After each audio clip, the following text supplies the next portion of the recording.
اعوذ باللہ من الشیطان الرجیم بسم اللہ الرحمن الرحیم ام اتخذوا من دون اللہ شفعاء، بھلا کیا ان لوگوں نے اللہ کی اجازت کے بغیر کچھ سفارشی گھڑ رکھیں؟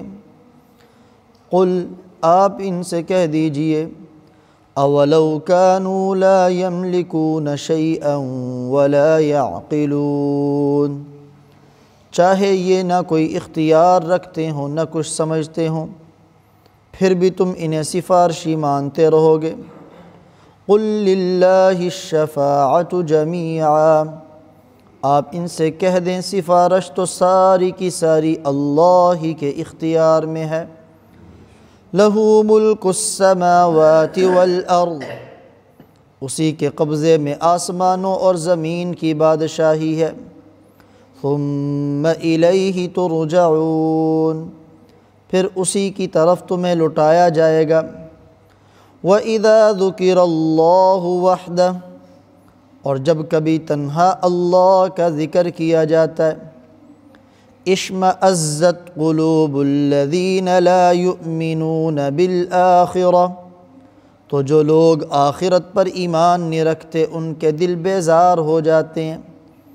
وَإِذَا ذُكِرَ الَّذِينَ مِن دُونِهِ، اور جب اللہ کے علاوہ دوسروں کا ذکر کیا جاتا ہے، اذا ہم یستبشرون، تو یہ لوگ خوشی سے کھل اٹھتے ہیں۔ صدق اللہ العظیم۔ ان آیات مبارکہ میں اللہ رب العزت نے مشرکین کی دو مذموم اور قبیح صفتوں کو بیان فرما کے ان کی مذمت کو بیان فرمایا ہے۔ پہلی قبیح صفت یہ ہے کہ انہوں نے اللہ کے علاوہ اور بھی سفارشی گھڑ رکھے۔ مشرکین مکہ سے جب کہا جاتا کہ تم ان بتوں کی پوجا کیوں کرتے ہو، ان بتوں کے سامنے چڑھاوے کیوں چڑھاتے ہو، ان کے سامنے اپنی پیشانی کو کیوں جھکاتے ہو، تو وہ آگے سے جواب میں کہتے ہؤلاء شفعاؤنا عند اللہ، یہ اللہ کی بارگاہ میں ہمارے سفارشی ہوں گے، اس لیے ہم ان کے چڑھاوے چڑھاتے ہیں، نظر و نیاز مانتے ہیں، ان کے سامنے سر کو جھکاتے ہیں۔ تو اللہ تعالیٰ جواب میں فرما رہے ہیں، کیا اگرچہ ان کے پاس کسی چیز کی قدرت نہ ہو، کوئی علم نہ ہو، تو پھر بھی تم انہیں اپنے سفارشی بنائے رکھو گے؟ سفارش کرنے کے لیے کم از کم تھوڑی سی قدرت اور علم کا ہونا ضروری ہے، حالانکہ ان بتوں کے پاس ان دونوں میں سے کوئی چیز نہیں۔ لیکن وہ مشرکین آگے سے اعتراض کیا کرتے تھے، سوال اٹھایا کرتے تھے کہ ہم ان بتوں کو نفع نقصان کا مالک نہیں سمجھتے، ہم ان بتوں کے سامنے بت ہونے کی وجہ سے اپنے سروں کو نہیں جھکاتے، ان سے نہیں مانگتے، ان کی عبادت نہیں کرتے، بلکہ یہ تو صورتیں ہیں، یہ تو مورتیاں ہیں انبیاء کی، فرشتوں کی، نیک لوگوں کی، اور وہ لوگ اللہ تعالیٰ کے ہاں مقرب ہیں، اس لیے ہم ان کی عبادت کرتے ہیں کہ یہ مورتیاں مقرب لوگوں کی، لہذا جب یہ مقرب لوگوں کی مورتیاں ہیں تو وہ اللہ کی بارگاہ میں ہماری سفارش کر کے ہمیں بچا لیں گے۔ حالانکہ عقل سے پیدل لوگ تھے، اگرچہ یہ مورتیاں اللہ کے مقرب بندوں کی ہوں، ان کی شکل اور صورت پر بنائی گئی ہوں، یہ بھی بالفرض مان لیا جائے کہ یہ سفارشی ہوں گے ان کے اس کام کی وجہ سے، تو کیا سفارش کرنے والا معبود بن سکتا ہے؟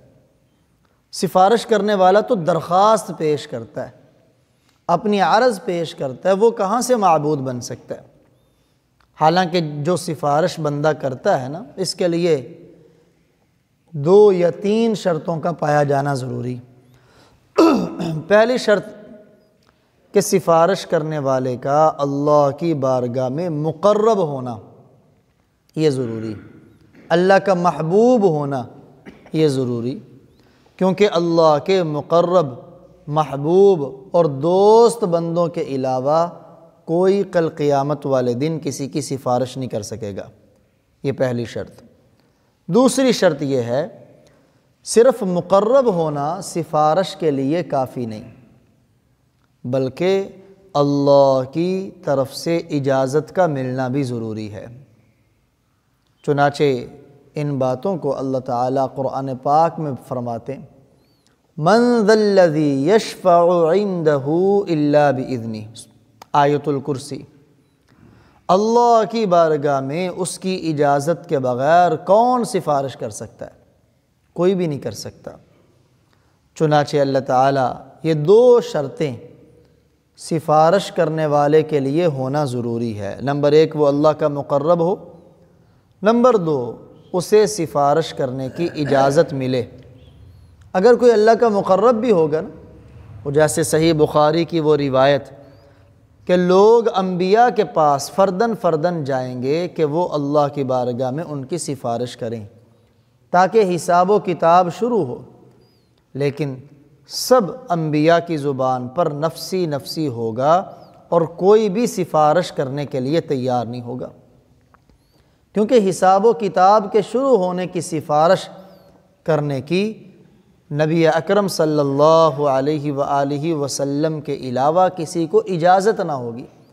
اب دیکھیں، انبیاء مقربین ہیں لیکن اجازت نہیں ہے، سفارش نہیں کر سکتے۔ اور جس کے حق میں سفارش کرنی ہے اس کا قابل مغفرت ہونا، مغفرت کی صلاحیت رکھنا یہ بھی ضروری ہے۔ چنانچہ مشرک تو قابل مغفرت نہیں، ان اللہ لا یغفر ان یشرک بہ ویغفر ما دون ذلک، اللہ فرماتے ہیں بالیقین میرے ساتھ شرک کرنے والوں کی مغفرت نہیں کی جائے گی، شرک کی مغفرت نہیں، اور اس کے علاوہ باقی گناہ جس کے اللہ چاہیں گے معاف فرما دیں گے۔ تو اب پہلی صورت یہ ہے کہ اگر ان کی مورتیاں جنات اور شیاطین کی شکل پر انہوں نے بنا رکھی ہیں تو سفارش کی یہ تینوں شرطیں نہیں پائی جا رہی، کیونکہ جن کی شکلوں پہ مورتیاں ہیں وہ نہ ہی اللہ کے مقرب ہیں اور نہ ہی کل قیامت والے دن انہیں سفارش کی اجازت ملے گی، اور یہ مشرک ہیں، قابل مغفرت نہیں۔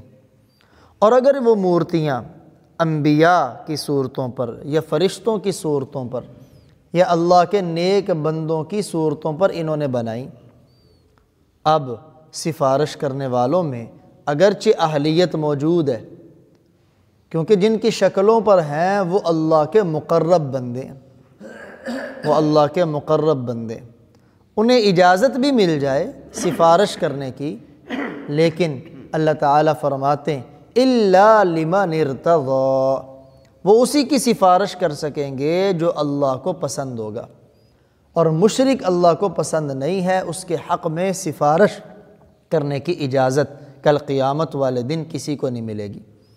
تو اللہ تعالیٰ فرما رہے ہیں ان کی حماقت اور جہالت کو دیکھیں، قُلْ أَوَلَوْ كَانُوا لَا يَمْلِكُونَ شَيْئًا، اگرچہ وہ کچھ بھی اختیار نہ رکھیں، یعنی یہ جو مورتیاں ہیں ان کے پاس کسی چیز کے اختیار ہے ہی نہیں، اور وَلَا يَعْقِلُونَ، یا جی اللہ کا غیر جتنا بھی ہے، چاہے وہ انبیاء ہیں، اولیاء ہیں، صلحاء ہیں، ان کے پاس سفارش کا اختیار نہیں ہوگا، قدرت نہیں ہوگی۔ وَلَا يَعْقِلُونَ، اور اگر مورتیوں کی شکل میں تو ان کے پاس تو عقل بھی نہیں ہے، ان کے پاس تو علم بھی نہیں، ان کے پاس سماعت نہیں ہے جس سے سن سکے، ان کے پاس بصارت نہیں ہے جس سے وہ دیکھ سکے، تو تمہاری سفارش بھلا کیسے کر سکیں گے؟ یہ تو عام حیوان سے بھی زیادہ ذلیل اور بدتر ہے، جن کو تم اللہ کی بارگاہ میں، جن مورتیوں کو تم اللہ کی بارگاہ میں اپنا سفارشی سمجھ رہے ہو۔ اور اگر تمہارا یہ ہے کہ وہ انبیاء، اولیاء، صلحاء جن کی شکلوں پہ تم نے مورتیاں بنائی ہیں اس لیے تم عبادت کرتے ہو کہ وہ سفارش کر پائیں گے، تو اللہ اس کا بھی جواب دے رہے ہیں، قل آپ جواب میں کہیں للہ الشفاعۃ جمیعا، سفارش ساری کی ساری اللہ ہی کے اختیار میں ہے۔ اللہ تعالیٰ نے یہ سفارش کا اختیار نہ کسی نبی کو دیا ہے، نہ کسی ولی کو دیا ہے، نہ کسی شہید کو دیا ہے، اور نہ ہی کسی حافظ قرآن کو دیا ہے۔ یہ کل قیامت والے دن جسے اللہ اجازت دیں گے وہی سفارش کرے گا، اور جس کے لیے اجازت دیں گے صرف اسی کے حق میں سفارش کرے گا۔ یہ دو باتیں بڑی اہم ہیں۔ دیں گے اجازت اپنے مقربین کو، جس کو اجازت دیں گے وہی سفارش کر پائے گا، اور جس کے لیے اجازت دیں گے اسی کے لیے سفارش کر سکے گا، اس کے علاوہ کے لیے سفارش نہیں۔ اور مشرک کے بارے میں اللہ کے قرآن کا واضح فتویٰ ہے، اس کے حق میں کوئی سفارش نہیں کرے گا۔ لَهُ مُلْكُ السَّمَاوَاتِ وَالْأَرْضِ، آسمان و زمین کی بادشاہی صرف اور صرف اللہ کے قبضے میں ہے۔ ثُمَّ إِلَيْهِ تُرْجَعُونَ، اسی کی طرف تمہیں لوٹایا جائے گا۔ دوسری مذموم صفت جس کو اللہ بیان فرما کے مشرکین کی مذمت بیان فرما رہے ہیں، فرمایا ان کا حال یہ ہے وَإِذَا ذُكِرَ اللَّهُ وَحْدَهُ، جب اکیلے تنہا اللہ کا ذکر کیا جاتا ہے، یعنی توحید کو بیان کیا جاتا ہے، لا الہ الا اللہ والے جز کو بیان کیا جاتا ہے، تو ان کی حالت کیا ہوتی ہے؟ اشمئزت قلوب الذین لا یؤمنون بالآخرہ، جن کا آخرت پر ایمان نہیں ہے ان کے دل بیزار ہو جاتے ہیں، ان کے دلوں میں نفرت آتی ہے، ان کے دلوں میں گھٹن پیدا ہوتی ہے، اور اس نفرت کے اثرات ان کے چہروں پر بھی ظاہر ہوتے ہیں۔ لیکن دوسری طرف وَإِذَا ذُكِرَ الَّذِينَ مِن دُونِ، جب اللہ کے غیر کا ذکر ہوتا ہے، چاہے وہ بتوں کا ذکر ہو، چاہے وہ جھوٹے پیر فقیر اور ان کے جھوٹے قصوں کا ذکر ہو، تو کیا ہوتا ہے؟ اِذَا هُمْ يَسْتَبْشِرُونَ، ان کے چہرے کھل اٹھتے ہیں، ان کے چہروں پہ رونق آ جاتی ہے، خوشی آ جاتی۔ یہاں اللہ تعالیٰ نے دو لفظوں کو بیان فرمایا، اشمئزت اور یستبشرون۔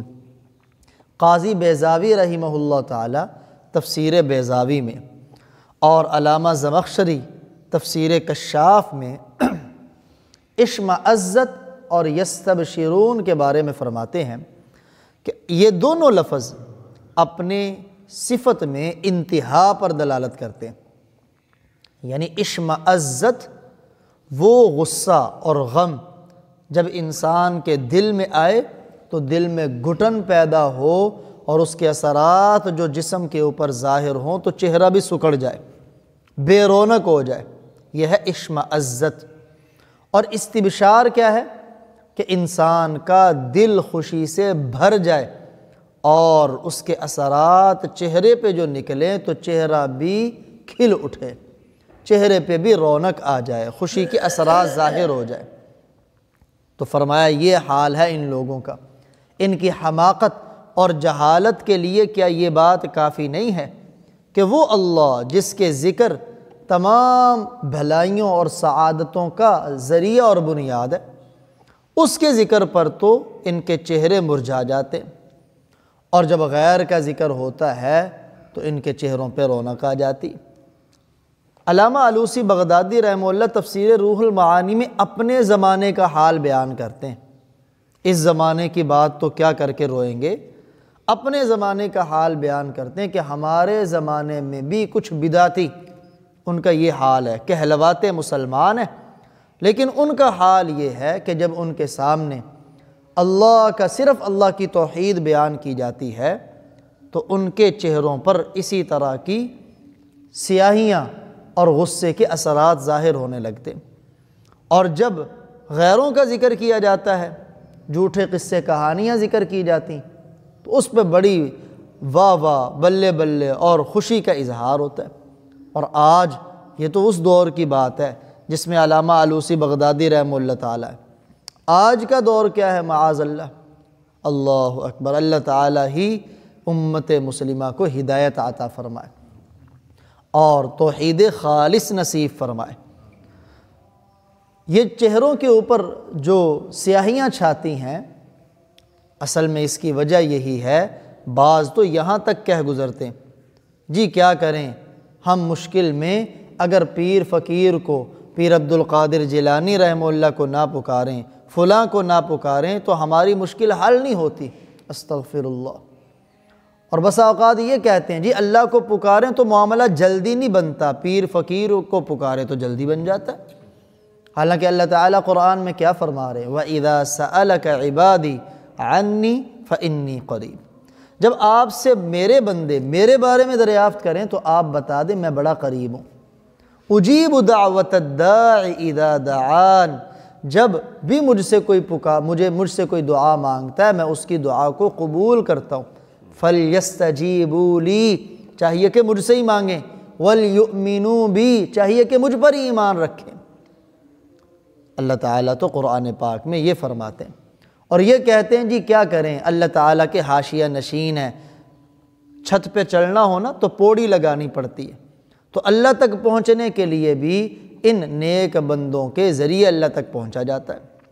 حالانکہ عقل سے پیدل بات ہے، چھت تو انسان سے فاصلے پر ہے کہ درمیان میں واسطے کی ضرورت ہے، تو کیا اللہ تعالیٰ کے بارے میں بھی مسلمانوں کا یہ نظریہ کہ اللہ بندے سے فاصلے پر ہے؟ حالانکہ اللہ کا قرآن میں واضح اعلان ہے وَنَحْنُ أَقْرَبُ إِلَيْهِ مِنْ حَبْلِ الْوَرِيدِ، ہم انسان کی شہرگ سے بھی زیادہ اس کے قریب ہے، شہرگ سے بھی زیادہ اس کے قریب ہے۔ اللہ اکبر۔ تو اللہ تعالیٰ فرماتے ہیں یہ ان کی ایک مذموم ان کے اندر صفت پائی جاتی۔ اللہ تعالیٰ ہمیں توحید خالص نصیب فرمائے اور اپنے احکامات پر دل و جان سے عمل